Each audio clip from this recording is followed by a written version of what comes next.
Tzvi Lebetkin, the Rabbi from another planet. Please like, share, and subscribe, and ring that little bell. Ring the little bell so you're notified when new videos drop. So Star Trek Picard just finished season 3. I'm calling it the final season because I really don't want to reference seasons 1 and 2 because I think they're in an entirely different universe. I mean, they are an entirely different universe, but they're an entirely different universe of quality, right? I mean, clearly, it's the only thing I think that the modern iteration of Star Trek has actually done well. And I think, from what I understand, when the news I got that they broke into the top 10 of streaming, the first Star Trek thing since, again, this new iteration of Star Trek, the Alex Kurtzman Star Trek, actually has success. I thought that was like in last week, the week before. No, they're tracking it from week 3 or 4 right now. I reckon this is going to do very well. I hope it's going to do very well. I live in a naive, idiotic reality where I think quality should be rewarded. Yeah, that's just the bonkers guy I am. I am completely out of step for 2023. Yeah, nothing about representation. I just think quality deserves to be rewarded, and this was just such intensely high quality, right? It wasn't just like, oh, at last, good Star Trek. It was the best Star Trek I've ever seen, right? In many, many, many respects, and it led to a future, and it points to a future of great Star Trek. So I really hope that's going to happen, right? I hope the idiots at CBS actually listen, right? Actually, like, oh look, we don't have to pretend something's popular. Something actually is. Well, this is much easier, isn't it? I mean, so hopefully they listen. Terry Matalas. Oh, I salute you, sir. Thank you, actually. More than salute you, I thank Terry Matalas, the writer and director of this, the showrunner. Thank you. I mean, like, the amount of just joy, right? I mean, just the absolute pleasure I had of watching. Again, it's not just that it was, a sea of something okay in a sea of absolute mediocre trash. It was brilliant. It was genuinely brilliant. So I don't know how this happened, but thank you very much. Genuinely, Terry Matalas, thank you. That's really a heartfelt thank you. I do hope that your career goes on. Listen, if you don't do Star Trek Legacy, which is what it's pointing to, how about doing like a Roxford Files with Todd, what's his name, Captain Shaw, right? I'd like to see him as like a private detective. So living on a beachfront property, right, on a train or something. I could really get behind that. Basically, I just want to see more of him. I think he's great, right? I think and I want to see more of Terry Matalas' writing. I think it's all very good. Doesn't have to be Star Trek, but boy, do I really want it to be Star Trek? Yes, I do. I really want to do more Star Trek. So thank you very much for that. Anyway, so I did a lengthy in-depth recap and review of it last night. I stream every day on my channel. Please come and join me. The one I want you to join me on is Rumble. I really like Rumble. They really do good for me. If you could subscribe to me over there, thank you very much. I'm very grateful, right? I have a goal to get up to 1,000 subscribers on Rumble, because I think when I get to 1,000 subscribers, I can get to 2,000 much easier, and I want to outclass YouTube, right? YouTube have about 3,800 subscribers. They throttle me terribly. Honestly, it's ridiculous. I have 3,800 subscribers. On a live stream, I get, 100 viewers maybe? On Rumble, with 200 subscribers, I get 500. So, like, Rumble's a place I want to go. I recommend it. I think YouTube's basically going to be over soon. They purging all content they don't like. They very much, they're very much the media as represented in the Hunger Games, right? So I don't know how much life they got left in, because this medium, right, social media, thrives on authenticity, which they suppressed. But as long as they let me on, thank you very much. Could you subscribe here as well? Like, share, subscribe, comment. All the things are fantastic, right? Absolutely fantastic, and I am very grateful to everybody doing this. Like, share, subscribe, comment. What else is there to do? Look in the video notes. I'm on Twitter. All my video content's on Twitter. I'm on Rumble, as I said, Facebook, Instagram. I'm very bad at posting on Instagram. I've already got to get better at that. But that's where you may find me, right? I am in all these places. So like, share, subscribe, comment. If you could do any of that, that'd be fantastic. Now, let me hand over to me from last night. But you gotta hope, ladies and gentlemen, that one day in the future we will overcome our limitations and come to a better world and make a better environment there. And they have imagined that environment quite perfectly. They imagined the beginnings of that with Star Trek in the 66. when you had a multinational crew, a black officer. I mean, be fair, she just answered the phone. But, it was a thing. She basically did. And look hot. She basically answered the phone. Okay? That was like Lieutenant Uhura's job. She answered the phone. Okay? Mr. Spock got to look into his blue thing. Much better in the animated show, right? A second elder was on the Excelsior, wasn't he? Oh dear, Sir Petey Rich. You're right. Anyway. You think? Wait. You think it was the best thing since the Promised Land, Petey Rich? Really? I think go back. I think it's like Promised Land doesn't even touch it. This is okay. Red Dwarf the Promised Land is a really, really good beer. Like a really good, I would say heavy beer, right? Beautifully fruity, wonderfully brewed, right? That's how I would describe it. Like, then you have a few pints of that, it'd be lovely. Picard season 3 is like one of the greatest wines you ever drink. Right? It's like, I think it's like a Pinot Noir, Pinot Noir, I should say, semi like dry, semi-dry, red, full of body, full of life, it'd be like a symphony, right? It doesn't even come close, right? And for me anyway, that like not even close. I liked it a lot. And I liked it a lot as the beginning of a new era of Red Dwarf, which was then killed by idiot negotiations. Anyway, I digress. Star Trek. And then I think the Masterpiece Society was realized with Next Generation. That was the awesome thing about Next Generation. It was on their time off as well as their time on, right? Because you had spent so much time with them after a while. Right, it was on their time off that you really got to know them. Like they would have, I love they had operatic societies, and Beverly had the amateur dramatics. They went to see plays with each other. I love that, man. That was just cool. Everyone's trying to be their best, right? And of course, I would say Next Generation petered out. It faded away, sadly, right? I say stop watching it after Insurrection, which was a movie that I like a lot, but and now come back again. Oh, look at this. This is pure class, ladies and gentlemen. Pure fucking class. They do a little swoopy thing at the beginning, which is awesome if you're high. Don't do drugs, kids. Awesome if you're high. And they always change the starship. So it's been the Titan. Now this week, because the Enterprise G is back. Whoosh! Oh, God, it's so beautiful. And look at that. I've missed that so much. Oh, and it then ties into it being assimilated by the Borg.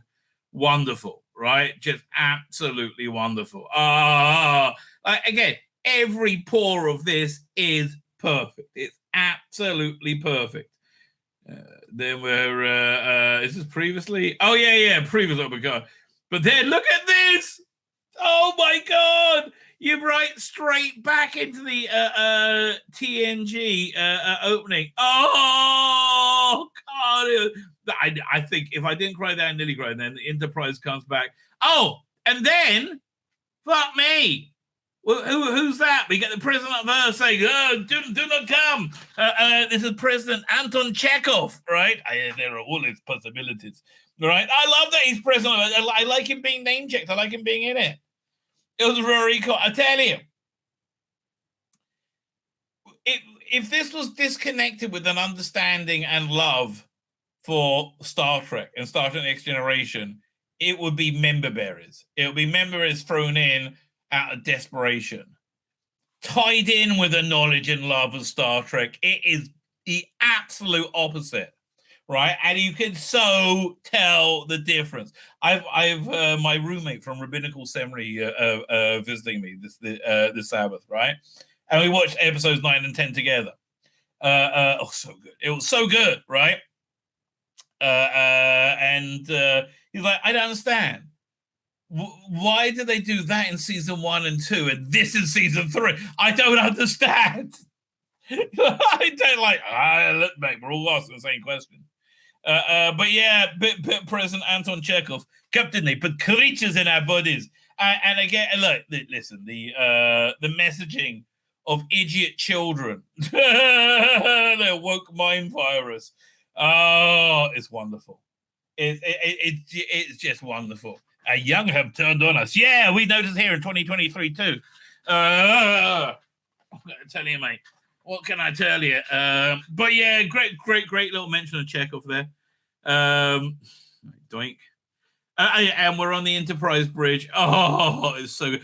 This commanding voice came back as soon as he came off the bridge. Everybody there is at their best, right? So, yeah, they're listening to we're fucked. Connection lost. So I don't know. They're just doing enterprisey stuff, right? They're yeah. No, they found the book of the Borg, and it's again brilliant piece of writing and direction. They're at Venus, right? And yeah, why is this a brilliant piece of direction? And that 2 reasons. One, in the early seasons of Star Trek, in the Saturn, I should say, the early seasons, you saw this planet, you saw this ring, you saw the circle, right? Yeah, that. Also, when the Borg headed to Earth, right, it went right past in Best of Both Worlds. It went right past, I think, this planet. So immediately you think of visually the Borg, right? And so they look at this. That it's just beautiful. I'm sorry, the bridge is beautiful. Everything is perfect. Look, Riker with his knee up. And then the Borg is waiting. Now, okay, the clunkiness of episode 9, I can totally forgive now, looking at in hindsight. What they've done with the Borg, and I wish they had. I really wish they introduced an episode earlier. Right, what they've done with the Borg is this is the Borg in its death throes, and it's a really interesting take on it. Desperately clinging on to life, which is a real, again, different take. So they so they arrive at the Borg, and their cube is huge, right? See, this is the Enterprise. And here we zoom out to the cube. It's ridiculous. Oh, man. You have earned most of those names. Star Trek, Picard, The Last Generation. It's wonderful. Even the music thing, it's perfect, right? Everything. So, by the way, as I say, fleet formation, a little bit shit. I have to tell you, it's... why is that the whole fleet? It should be, I don't know. Fleet should be 10,000 ships strong. It's 500 ships.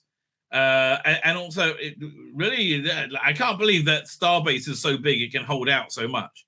But okay, it looked good. So who cares? Right? You got fleet formation attacking it. Pew, pew, pew, pew. And there's Titan there, who's in fleet formation mode.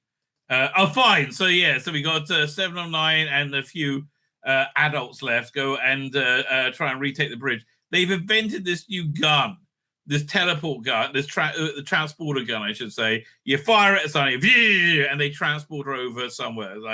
Well, did it work? And they're all in the transporter room, and they can't get out, essentially. Okay, so now we got to work it out, get a fleet formation mode, right? And he's like, look, man, you got to understand, I'm just a fucking chef. I am bloody no. I haven't finished flight training. It's I don't know what we're doing. He said, listen, you're the pilot now. She gives a bit of a rousing speech. They said, look, how about this? You do a good job. If we survive, I'll show you my tits. How about that? And the guy goes, that sounds fair. See, I was born for command. And off they go. They're still on fleet mode. They said, look, I know I said I'm showing my tits, but really, Raffi, darling, we're all gonna die. It's okay. Like before that happens. Me at the ball. Down, down, down. Inform Starfleet Command. We have engaged the Borg. Dun, dun, dun, dun, dun, dun, dun. I love that. Picard turns to Counselor Troy. And to Counselor Troy, tell me something fucking obvious, would you? You've shown us you're a shit counselor. Yeah, that's what last week's episode was. I like the worst counseling session ever. I like really in TNG, she was like, Captain, I sense hostility. Really, motherfucker, right? You thought about that all by yourself, did you? Your costume was done. Can you be a little bit tighter next week? Really? Yeah. I think that'll be make your. I think that'll make you better. I think that'll work better for you. You sure? Yeah. Anyway, Captain, I sense sorrow and quiet sorrow, quiet anguish. Okay, I'm loving Brent Spiner's new take on Data, emotional Data. He's like, he talks about the Borg about how evil they are. I hate them, right? Because he says moral outrage. And the way he expresses it, it's so perfect, right? It is Data, but it's Data moved on. Everything about this is good.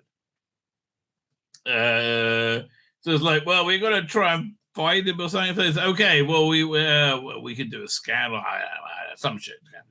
So they do a scan and then say, let's do the human life size. Oh, we found him. He's right there, right? He says, okay, I'll go. And Riker's like, I'll go along with you, my friend. And then Bull says, and I will make it a threesome.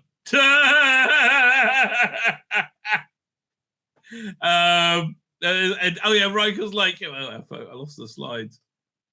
So Riker's like, Riker, do you even hear yourself? I mean, I forgot about this bantering between the two of them, right? Dave's like, I'll go to it. So look, Dave, no, we need you on the ship, right? Oh boy, we have such great dating moments in this. Oh, it's so good, right? It is so freaking good. So off they go, and he's like, anxiety. Yeah, I'm probably gonna die. We're all gonna die.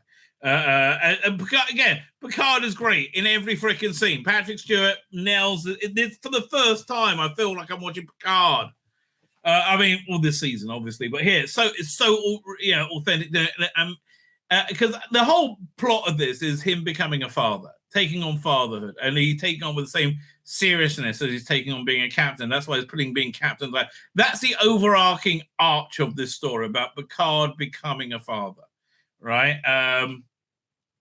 And Terry Matalas said it was the basic idea was he thought if he had a kid who would pass on some genetic material from Locutus, right? That was the germ of the idea. But he gives a great speech. Says it's been an honor serving with all of you, right? And off they go. Beamon, and they're on the so the Borg cube. This is where you find out like the Borg are basically fucked. Okay, the Borg are like they're all dead, right? It's because they did this. I forgot they did this like virus or something with them. I can't remember the last time we saw them. I have to rewatch Voyager, I guess. I watched Unimatrix Zero or something. I have no idea. But yeah, the Borg are dead and they're like decaying, right? And they're dying. And basically, what's going on is this: that the Borg Queen is using their physical bodies as sustenance to keep herself alive, like after this virus that was given them by Starfleet, right? So they say, fine, I now I have to go and be a father. Basically, it's been an honor serving with you, sir. So they go to find the beacon. Yeah, there's this beacon that's turning everybody into a Borg, right? In the world. And again, the way they describe that, I wish they could describe this like a week earlier because this is such a much better explanation. Right? It's really working. Right, so Picard says, direct me to him. He's like, okay, I got to go below. You're not going to be able to contact me when I go in there. So he goes into the Vox room, I guess the Queen room, right? And again, I like every time they brought the ball back or the ball queen back, it's been boring, right? It really has. It's just been like they're there as a whatever, as a shock, right? This is the first time I felt like it's really moved it forward, like really genuine and in such an organic and genuine way, right? So he goes and he finds his son Jack. So he's a transmitter essentially. His thing is he can he can transmit to everybody in the. So he's the one they broadcast the signal through, right? And that's basically how that's basically how. So he's controlling everybody, and for him it's somewhat idyllic because he feels like completely connected with life and humanity. And he's like there'll be no more war. There'll be no more starvation. There'll be no more homelessness. Everything will be good. We are saving you, right? So he's really on board with this all. But again, seeing him being turned into a Borg is very what's the word? I mean, it really hits Picard in the bollocks, right? It's this is his all-time fear being done to his son, right? It's really an incredible it's incredible bit of writing, and so then we meet the Borg Queen. It's Alice Cridge, I think, the original actress replaying the role, and I like the nearly dead version of her, right? The one that's desperately, insanely clinging on to life, right? And at the I just wish they told us more about the Changeling Borg alliance, how that came to be. Right, how they found each other, right? I mean, like they could have just done a scene where the either there's a small force of Borg drones that free the changelings, and thus they make the alliance, right? So something along those lines, right? Just like it's a really important missing part of the story, right? I guess you could do it as a comic book. Yeah, there you go. Yeah, you really keen. Yeah, they should do that bit of the story as a spin-off comic book, right? While you're waiting for Star Trek Legacy to appear. So anyway, she's back as a Borg Queen, and again, I like her nearly dead look. Again, it's such a great way of moving the character on, and still being the. Oh, you know what else is good about this? It doesn't undo the victories of previous Avengers. That was actually something very good with the Matrix one, right? It was, their defeat was a real defeat that mattered, right? So and it still stayed a real defeat. So this is meanwhile, this is looks brilliant. You got fleet formation, and they're knocking the crap out of Space Dock. Somehow Space Dock surviving. Who knows how, right? And then NCC 1701D pops up on the Titan display, and they're like, well, that he said, well, that must be a ship completely not controlled. She's very good as captain, by the way. I have to say, she really quite works. When we get to the end, I'm going to be excited about her crew, right? They're like, fine. So they've worked out if they turn their cloaking device on, they can leave fleet formation, and then they can just like pop in and out and keep disrupting them and firing at them and things like that, right? So what was I going to say? In the book's like, what? Are you sure? I think we'll all die, right? Was it PG Rich? Says, I love Star Trek Universe intro for 10 with the Enterprise D and the First Contact Borg theme. Yes, exactly. I completely get the music. Everything about this is considered well, right? So 709 gives a good rousing speech and says, listen, everybody, we're all probably going to die, but I promise each and every one of you, if we get through this, I will show you all my tits. Okay? That's going to happen. They're like, yeah, okay, Captain. We're with you. You promise now. You're really going to show you my tits? Would I lie to you? Would I lie to you? And they are. Look, I'm in my 60s, but they're stunning. They're even better than when they were in the 20s, okay? How old is Jerry One? Let's look this up for a second. I don't want to misspeak. Is she in her 50s or 60s? Jerry Ryan, actress. Make sure I got the right one. Yeah, okay. 55. She's in the 50s, okay? They're 55 years old, and they're stunning. Stunning, I tell you. Well, Captain, whatever you say. Yes, they are. So good. So wonderful. So stunning. And so brave. Really? Yes. It's like, we might die. But, okay. Can we get a squeeze? Okay, squeeze it is. Turn on the skull, fine. So Picard is unloads on the Bull Queen. He's like, I'll stop you, damn you. Says, hey, I'm the Bull Queen. So basically, she spills her plan, which is for the bull. She's nearly dead, right? So for the bull to survive, they need to evolve, right? They need to evolve beyond assimilation. So this method of assimilation is much because they can now procreate, right? And they can then annihilate literally everybody else in the universe, right? Which is something that's good news for the Bull Queen. They like that plan, right? They like the annihilating everybody else plan. Meanwhile, some bull drones start waking up as they finding the information where the transmitter is. So I like this. The last few drones wake up.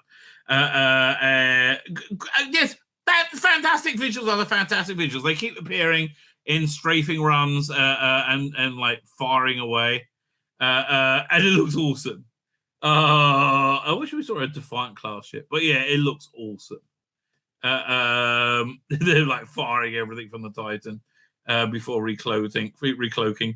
So she just looks good, right? So they finally break out of the transporter room, so they can retake the Titan, and the Klingons show up and lots of fighting, right? Lots of fighting. Lots of Klingon fighting with the Klingon gun, and they start firing at the Enterprise, right? So Enterprise has what's the name? Evasive maneuvers. And it looks pretty darn cool. Riker's been hurt. They don't look like they're going to make it. They're starting to work out where the Titan is with predictive algorithms. As more Borg attack, right? Oh yeah. This is awesome, right? The Enterprise goes on a strafing run of the Borg ship. It's one of the best. This is just awesome. It just goes on for a long time, right? And Beverly's doing it, right? So, it's amongst the many fantastic effect shots in this show. And they're like, well, how did you do that? How do you know this? It's been lots happened in 20 years. So they said, looks like we're going to die. So they found out where they fought off the other Borg. They found out where the beacon is, but it's right in the center, right? And there's no way anything could ever calculate the route there. And Dave's like, hold my beer, baby. I can do it. My gut tells me. Trust me. And he's like, off they go. And he's going to do it, right? And it's fantastic. So very similar to the Death Star going in and Return of the Jedi. Death Star going into Millennium Falcon going to the Death Star, firing away in the Enterprise goes into the Borg ship. And the things are not looking good for space dock, right? And they're starting to be able to find them as well. I think, does space dock go down? I can't remember. They blow up the LaForge daughters blow up the cloaking device they were using. So now they can be located, right? And they're controlled by fleet mode.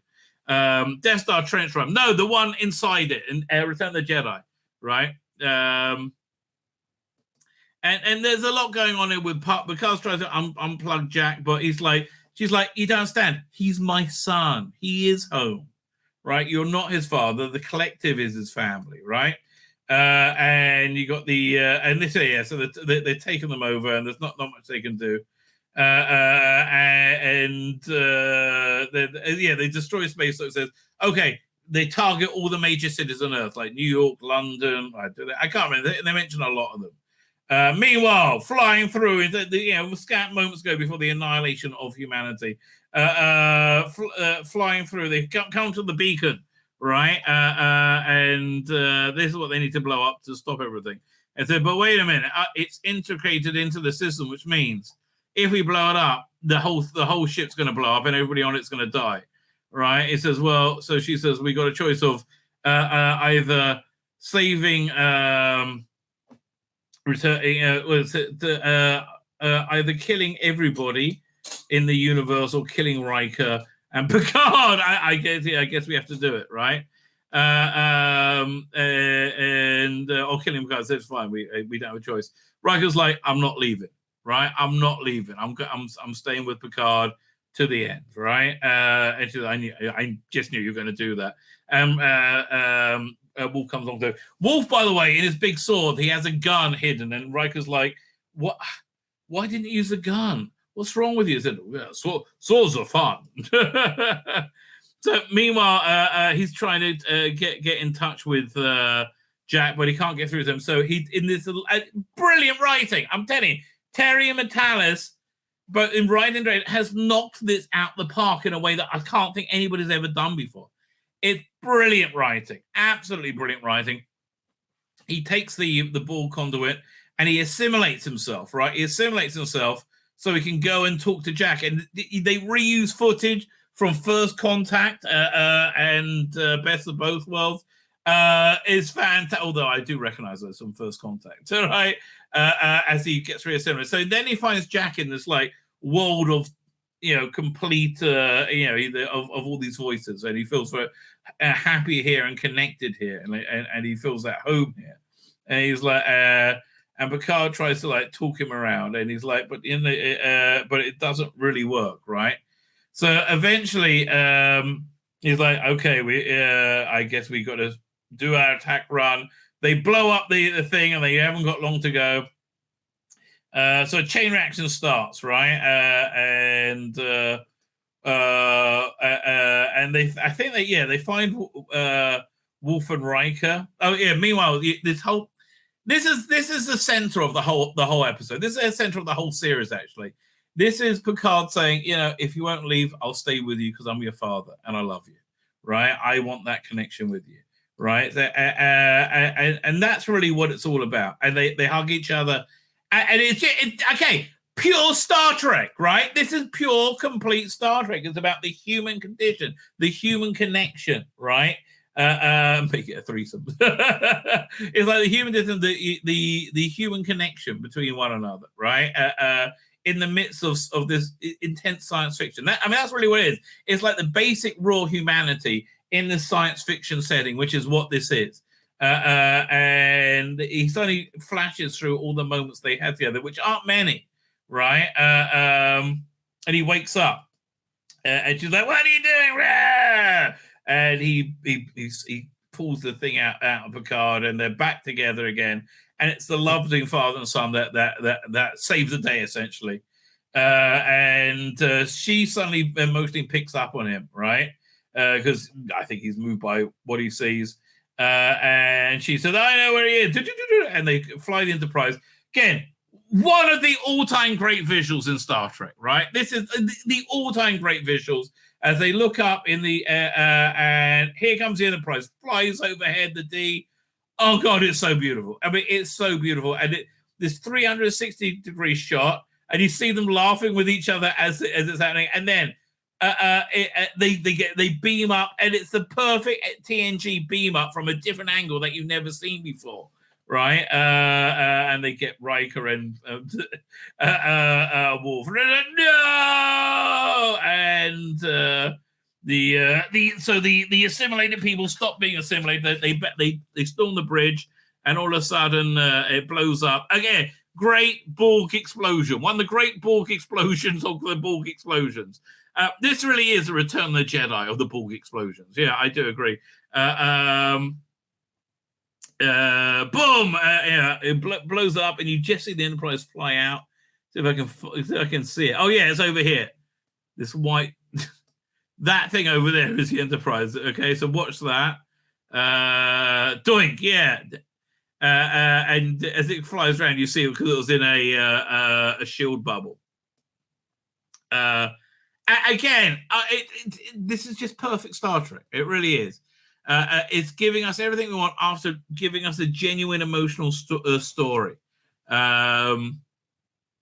That we have stakes that you really care about. Okay, so they all wake up from being Borg and they're like, well, I guess we're all as kids with pricks. Yes, you were. God, I wish this would happen. And they're all like, yay, we're fine again. We got a rebuilt starbase. But yeah, that's basically everything's fine. And he sees Jack again. He's got some of the implants out there.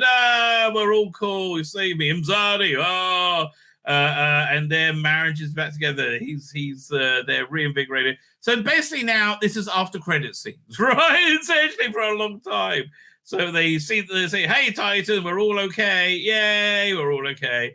And oh, great. It's on the bridge, right? Wolf just falls asleep. It's just wonderful because it's like it's what would happen after you exerted yourself at that age, right? He just falls asleep. It's wonderful.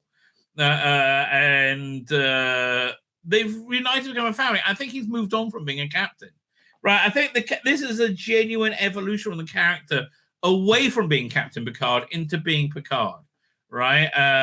He wants to be a father, and so there's the Titan and the Enterprise head back at Star Date 0. So they basically Beverly Crusher, again, after credit sequences. They're all after credit sequences. She becomes the head of Starfleet Medical, and she's got a thing for like screening out the Borg stuff and also finding the not the replicants, but the changelings. And oh yeah, great scene. Tuvok's back. Oh, so great to see Tuvok. And so he's meeting with 7 of 9, and she's like, listen, I'm just going to resign my commission. I know this. I haven't worked out well. He said, well, maybe you should watch this first. And this is, again, it's so good to see Todd Staines. Bit of Liam Shaw is always good, right?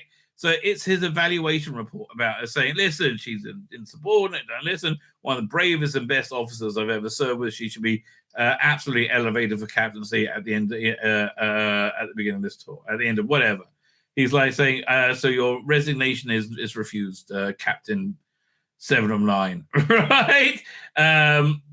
Meanwhile, someone's leaked that Raph has been a secret agent and hidden everything, how wonderful she is to her family. And so now they want to meet each other. So who could have done that? I don't know. An honorable gentleman. And like, okay, this is how good this fucking series is. It's turned this piece of shit character into somebody I cared about. Man, I can't wait to rewatch this. I want to watch the criminal stuff. I want to watch her section again now. Everything about this has been right. I mean, like, it's unbelievable. And it's great seeing Wolf. It was just great seeing Wolf. Right. And by the way, this is the most authentic I think this character's been throughout her entire journey. Right. In this one scene.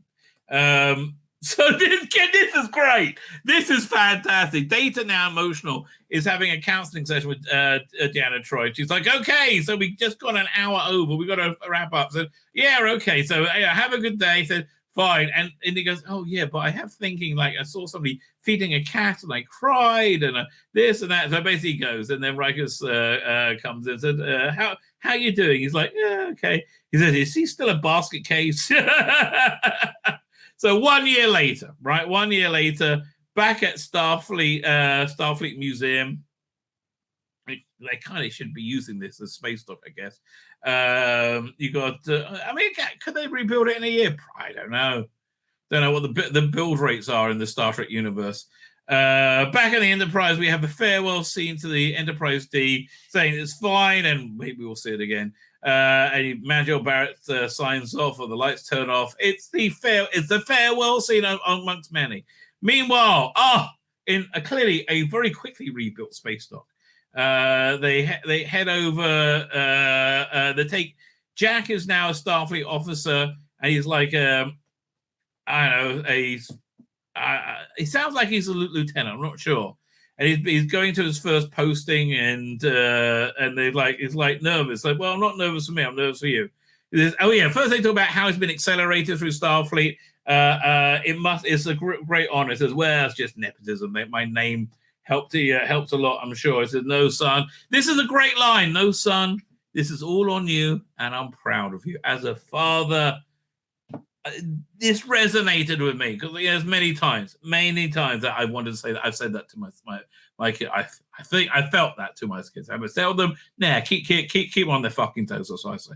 No, obviously, no, but he says, it's on you, and I'm proud of you. It's a lovely scene. So there's actually we'll nervous for you because the ship we're serving on says, oh, you're on the Titan, of course. Not the Titan anymore. NCC 1701G Enterprise, renamed in honor of Picard.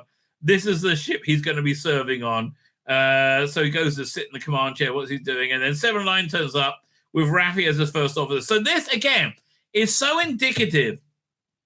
He's an ensign, thank you. So indicative of TV in the good TV in the current age, right? Because to do a Star Trek Legacy series, he's built in a same-sex lesbian relationship into it in like a very organic way, because it's 709 as captain and Raffi as first officer, right?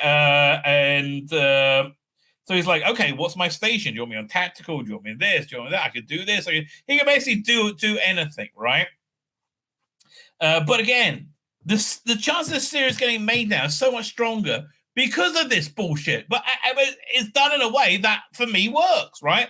I'm fine with this. With them being gay, let's fuck off. Give me real Star Trek. I'm fine with that, right? I really am, actually. Genuinely, so doesn't bother me, right? Tell you, if they announce Star Trek Legacy, they're going to increase their viewership for Star Trek Strange New Worlds, right? We've got to do such a campaign. We've got to find out who do we need to impress, right? What would they like? What should we do? We will do fucking anything to get this show, right? I'm not going to suck your dick. I don't want to be in the show, right? But yeah, bordering sucking it, maybe a handy. That's how much I want it. I don't think I could do it. So it's like, okay, you're going to be my special executive to the captain. So basically, he's Captain Kirk, ensign. And we got a nice scene. It says, okay, let's take us out. So, well, what are you going to say? Is it engage? Let's see what's out there. What's it going to be? He says, okay, I'll tell you. And they cut away, so you never find out. We will find out, I guess, if Star Trek Legacy happens. Anyway, meanwhile, back at Earth, they're back in Guinan's bar. Fortunately, Guinan isn't there. She's on The View talking shit, right? And they're having like a party together. And Picard gives first they ask Data to give a toast, and he does. There was a young lady, and they're like, no, Data, a young lady from Venus. So I'd love to finish that one time. So Picard does this reasonably shitty speech from somewhere, right? And they go off and play cards together. This is the way Star Trek Next Generation should end, right? I'd love to see the characters again, but this is the way the story must end, right? With genuine evolution for the central character of Picard, who last time we saw him at the game, he was uncomfortable and joining for the first time, said I should have done this for years. Now he's a central part of it. He's there. It's a show. Yes, it's got spaceships in it.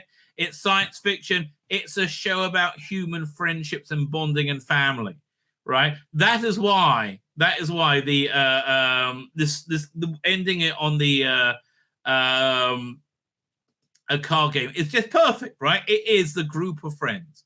And that's what Star Trek was. It was like the group of friends that was Kirk, Spock, and McCoy. I would say this is a group of friends which is expected, like the TNG crew, like Picard, Riker, and Data. I think are they're no less important than Crusher, Worf, and Geordi, and Troy, right? Basically, she's married to Riker.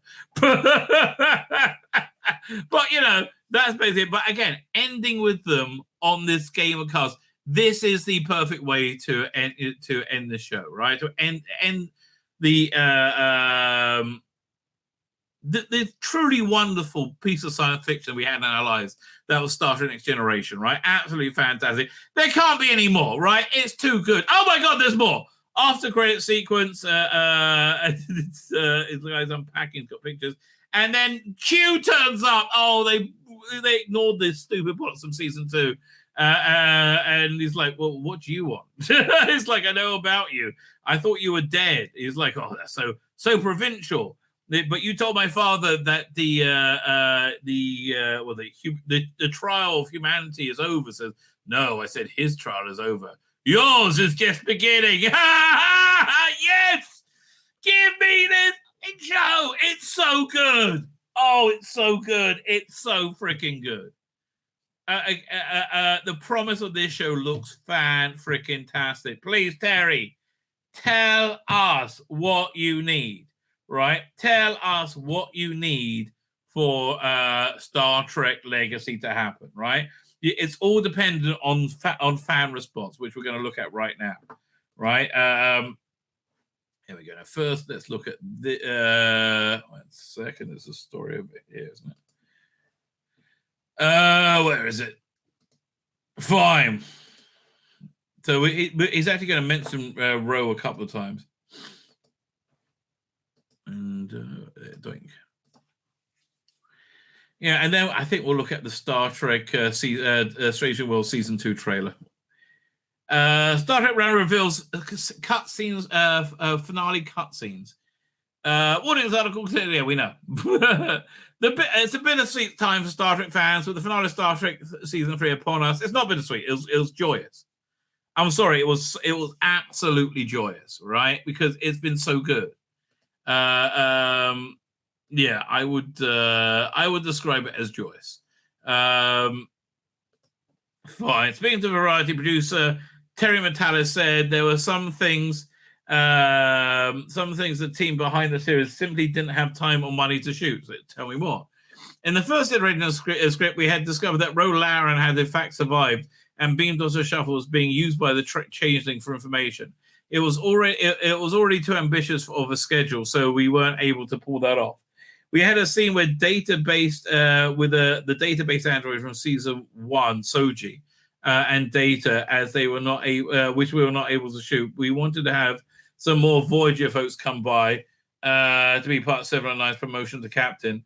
It came down to how many pennies you have left in the piggy bank of the ball cube and an Enterprise.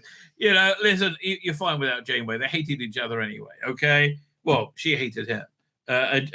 Janeway hated 709. I mean, whatever the actor's name was, Kate McGrew. After all, 10 minutes is open about how pricey bring back the Enterprise was so worth every penny, Terry, mate. So worth every fucking penny. No question. Yes, absolutely worth every penny. Final episode brought generations together with Picard managing to rescue his son Jack. Ed Spielers, he's excellent from his assimilation of Ball Queen. Again, such a great combination of Picard and Kirk, right? If you make a young Picard who's had the life experience of Jack, then it's an English Kirk essentially. The following 1 year time Jack explicitly teases a spin-off with a fantastic passing of the torch to the from the last generation to the next generation, leaving fans hoping that it might not be the end of Days of Story, but perhaps a spin-off Star Trek Legacy will be on the cards. I mean, I think it seems likely. I mean, I don't know where he was looking when he put it in, but it seems likely to me, right? It does seem likely. Yeah, so if I can take this out. Nope, wrong one here. 1 second. And then let's go to SFX magazine. Dr. Radis is back. Yeah, I'm so sorry for doing it on the same time as yours. What can I tell you? Oh, what's her name? Blue Bonnet's here, in a new persona as Galaxy Gal. Are you Galaxy Gals or I think you're in the singular. I saw you were on earlier. If anybody is a mod who can be mod Blue Bonnet or Galaxy Girls, I have to go with the the reimagining. Oh, here we go. Fine. Just pull this thing up. And double dose. Here we go. Doink. So tomorrow night we'll do the full review of this month's SFX magazine. But there is actually stories that I'm interested in. Here, 1 second. Oh, here it goes. Fine.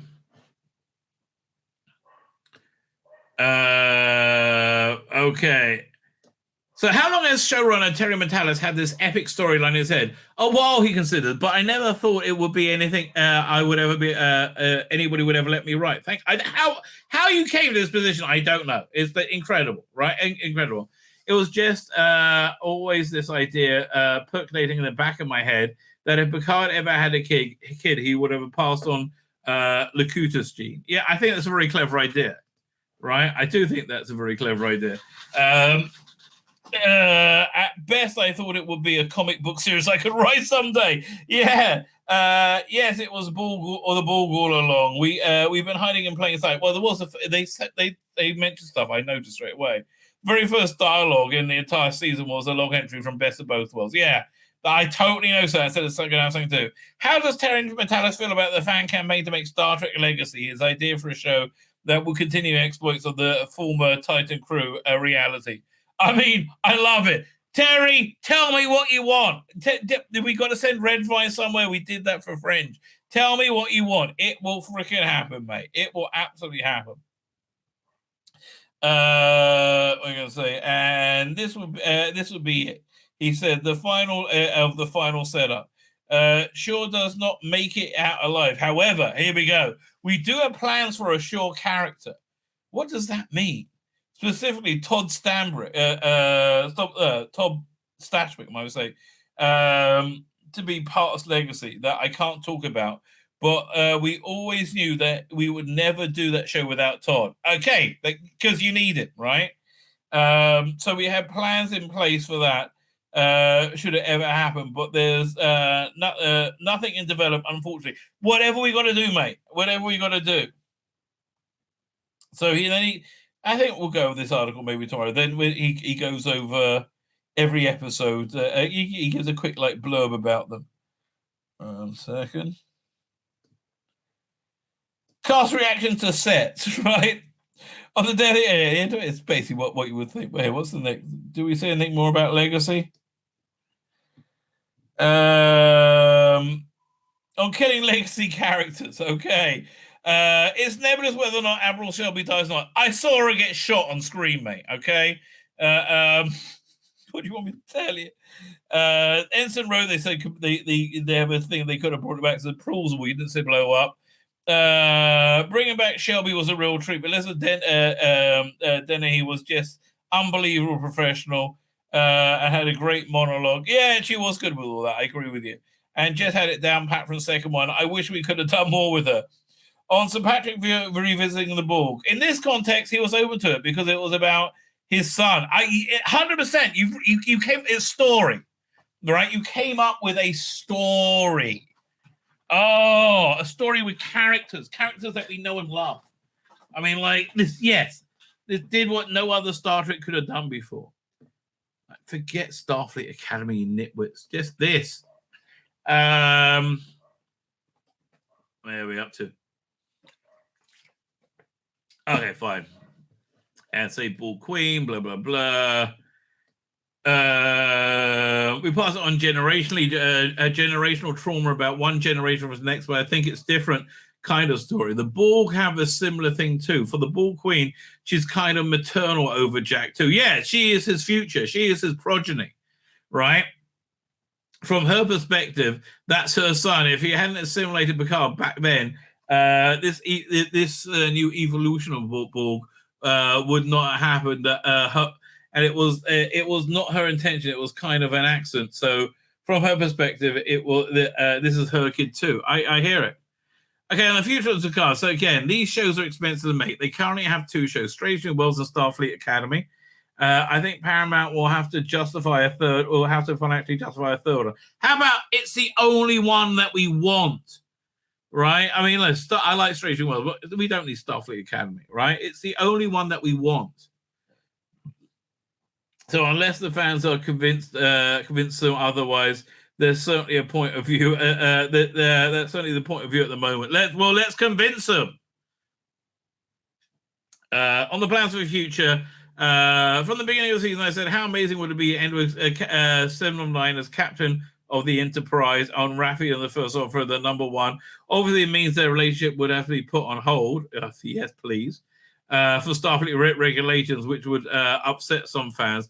But OMG, what incredible queer visibility to have them at the forefront. The most important starship was Star Trek Legacy.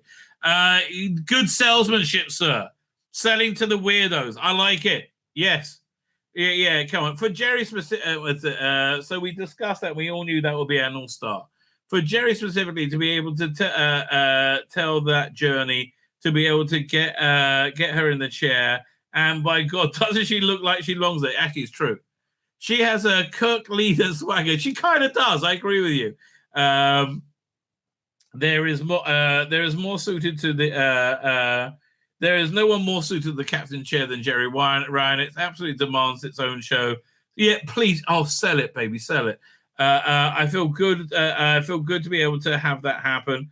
It's the right ship. She's the right captain, and it's the right ship, and it's the right ending. It's the right torch being passed to the right person. I feel you're absolutely right. Beverly Crusher becomes a new captain of Starfleet Medical. They're all basically back at work, he says, so we could return to any of them, right?